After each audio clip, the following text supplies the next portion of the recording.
how these policies have affected the women and the working class. The clauses within the policies there, the neoliberal blueprint that was adopted says that government must make up the space for business, to make the environment for business conducive for business to be able to lead. How did they do this? Through implementing policies like privatization. And how does privatization affect women? Mentioned to you earlier, said in the communities, non-delivery of services, service delivery. So a government has cut back on providing such services. So much budget doesn't come, less budget that comes from government. It has created a space for business to come in and do business with communities through privatization. So Eskom is no longer wholly owned by the state. It has subsidiaries, so that there must be someone, a third party, who will be buying and who will be selling to you, the unemployed, the poor.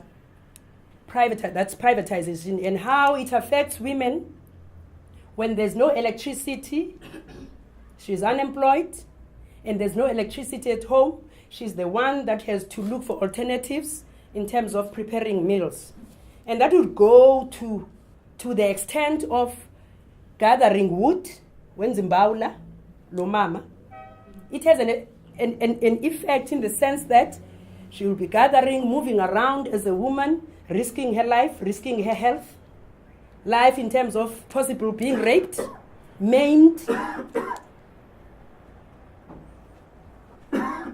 especially for those in rural areas.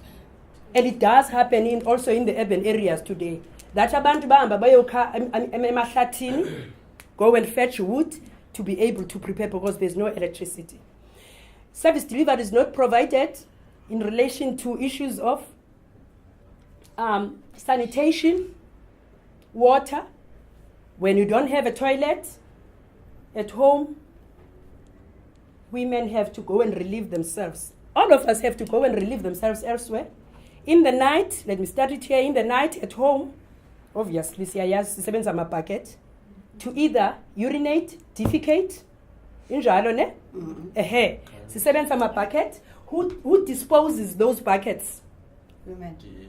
Who disposes those? No, apparently, inside the house, ebusuku at night, when we are sleeping, there's a bucket because there's no toilet. Who disposes those buckets? Umama. Nguye mosovuka ekuseni bahambe bo chitha. Andithethi into nje endizikhelela yona. You understand? Ufuna uthela comrade? I will say they're good putting, but it depends. Yeah. Because in the house there are two people. Some of the married people, they work together. You understand?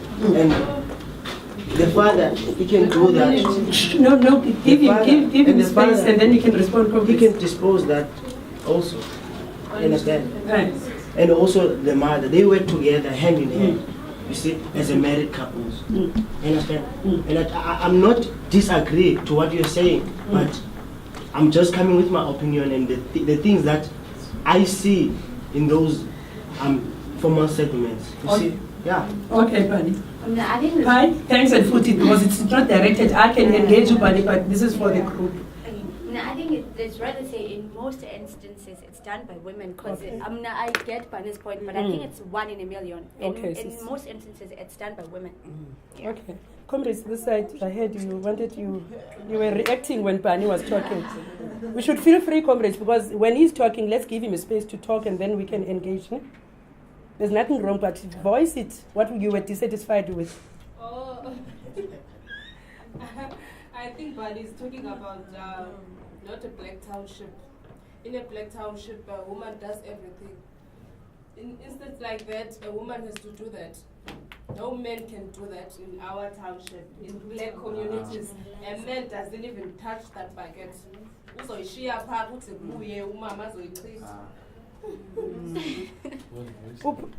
Upai, is it wrong? Upai, to be able to continue. I'll come to you, Bani. Upai uti, I do hear Comrade Bani. Those are small or few instances, but in the main, women are faced with these huge challenges. So uti sham in 1 out of 1 million men families. There will be like sharing of duties and all those things. Do you still want to, Teta Bani, can you write? I'm satisfied, but no, it's fine.